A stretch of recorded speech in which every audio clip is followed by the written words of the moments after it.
Hello, my name is Colleen Hunt from Hunt's Harvest, and I would consider myself a gluten-free artist.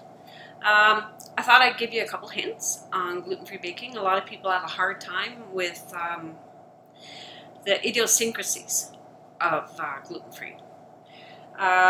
Okay, so a couple good hints. Eggs should also always be at room temperature. A good way to do that is to put your eggs in warm tap water and for about 5 minutes, and that'll get you at the room temperature that you need. Number 2, when you are doing your yeast to rise for breads, it should be at 100 to 110 degrees Fahrenheit. So here's 2 different thermometers. One's a cheaper candy one and a more expensive one.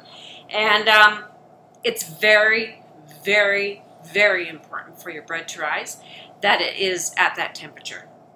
When you do add the water and you stir it around in the yeast and sugar, you make sure that it just starts bubbling, then you add it to your bread mixture. You don't let it sit for the 15 minutes. With gluten-free, it seems to only have one rise, and you have to take advantage of it. The other one, flours and starches, when you measure them, you scoop and level off. You don't pack them in. It's better if you weigh your flours and starches, but if you're just doing small batches, it should be okay. When you're mixing your ingredients, be breads, cookies, what have you.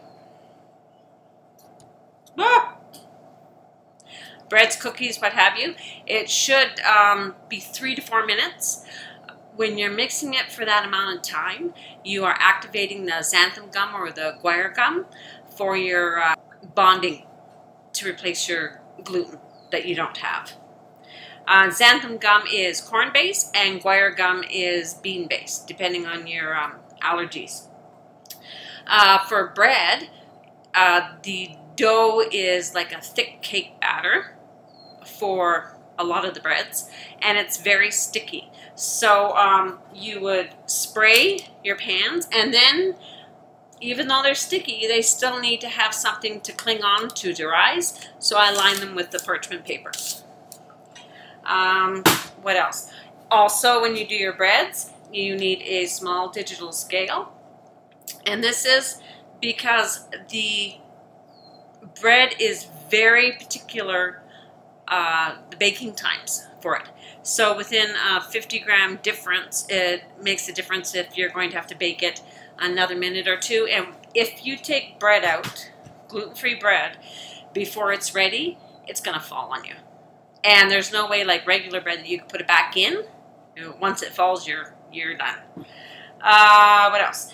When you want your bread to rise, after you put it in your grease pan, you put it in a plastic container. That's your proofer. I have a larger proofer, but this is how I started out. I would put them in the covered plastic container, and within half an hour, the bread doubles. No heat, just put it in the plastic container. I think that's it for basics. That'll help you. So I hope this helps you a bit, and this is our first video.